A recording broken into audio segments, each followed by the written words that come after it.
Hi there, I'm Annie Marhefka, and I'm sharing my creative nonfiction piece titled Resurfacing with you. To me, the theme of emerge symbolizes an opportunity for all of us to share a little bit about our vulnerabilities and the unique struggles we've each faced and witnessed in this little period of hibernation we've had this past year. We each are emerging a little bit changed, and I think that emergence represents a readiness to move forward, whether your period of isolation was one of rest, or growth, or even an evolution of grief. I share with you my reflections on a little bit of all of those things from Baltimore. Resurfacing. It's the first heat wave of the year in Baltimore, where the humidity thickens the air like gravy, and every breath feels like you're inhaling the city's smog. But we're not in the city this morning. We are out on the bay on my father's boat, and the cool breeze whips by us and through us as we accelerate away from the marina past the no-wake zone. Back on shore, there is tension in every interaction. Even when no words are spoken, when you pass by a stranger, there is a look in their eyes if you are wearing a mask or if you aren't.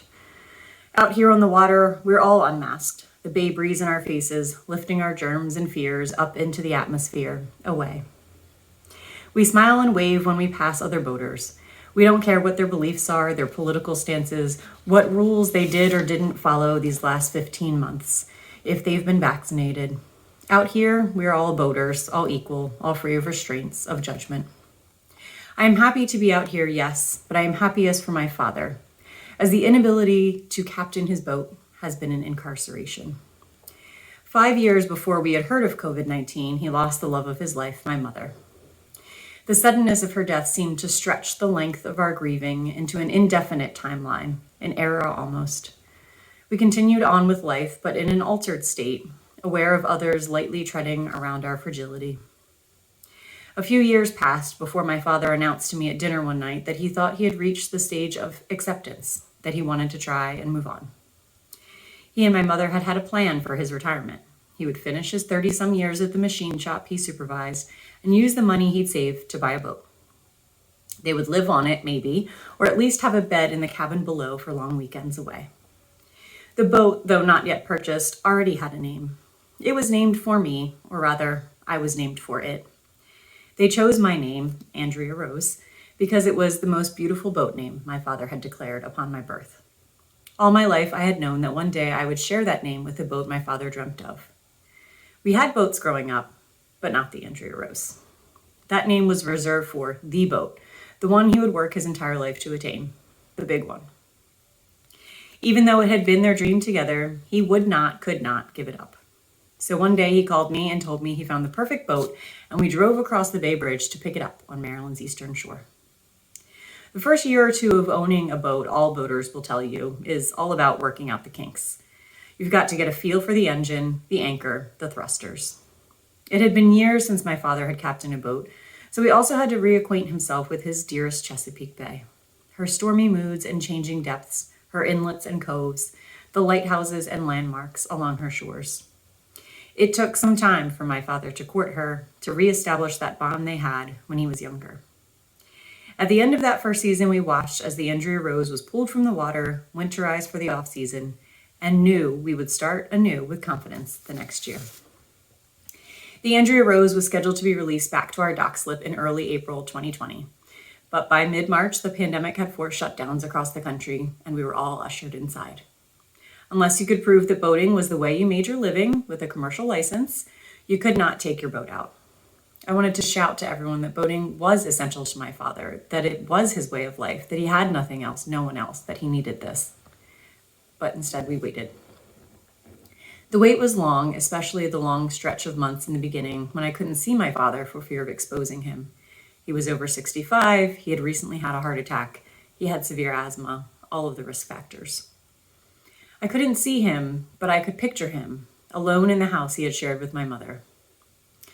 But we made it through the solitude, the waiting, and now that we are vaccinated, the Andrea Rose is ready for the season, and we are too. My father is at the wheel, giving me a rundown of all the improvements he's made to the boat over the last few months, the new things he has discovered about her. I'm in my seat, the one reserved for his first mate, with my toddler in my lap and my husband at the stern. My daughter starts fussing. She's gotten used to the boat already over the last few weekends and likes to walk around proclaiming, "It's wobbly," while she squats and steps barefoot with her newfound chubby sea legs. Dad sets the autopilot and strings up the fishing lines with lures, casting them into the water, and rests them in the holders at the stern. "The fish aren't biting," he says, and I can see that, my eyes fixed on the tips of the fishing rods, watching for movement. My eyes have been trained from a young age to distinguish the difference between the tug of the current, the frustration of a snag on the bottom, or the quick jabbing pull of a biting fish. The tips of the rods are arching slowly, consistently, with the current. The fish are not biting. I wonder if the fish noticed that there were less boats last season. Perhaps the fish, too, have been living in the dark, murky waters, unable to comprehend why their routine was so vastly changed so suddenly. Maybe they just need some time to adjust, I think. My daughter at 2 does not have the patience for fishing. At home, she has a magnetic fishing rod in her bathtub, and she can snatch a corresponding plastic fish with a gentle dip of the rod, giggling with joy and shouting, "Again." She doesn't understand the game of waiting. So we abandon our fishing efforts after some time and decide to take a dip instead. My father watches his depth as he navigates until we've only got a few feet of water under us, a good spot to hop in. I stay on the boat and watch as my husband dives in, quickly popping his head up to tell us how chilly the water is. The air has warmed on the East Coast already, but the water isn't quite there yet. There is a hint of salt in the air as the fresh water that enters the bay from its rivers and streams mixes with the salt water of the Atlantic. My father jumps in now, but he doesn't pop up right away. My daughter squeals, "Pop's in the water," and I laugh and hug her tight around her life vest. Then he resurfaces, plants his feet on the sandy bottom, wiping the hair away from his forehead and reaching his arms into the sky like a young boy. "Feel good?" I ask, still laughing. He smiles wide, exclaims, "It's been a while." He has emerged.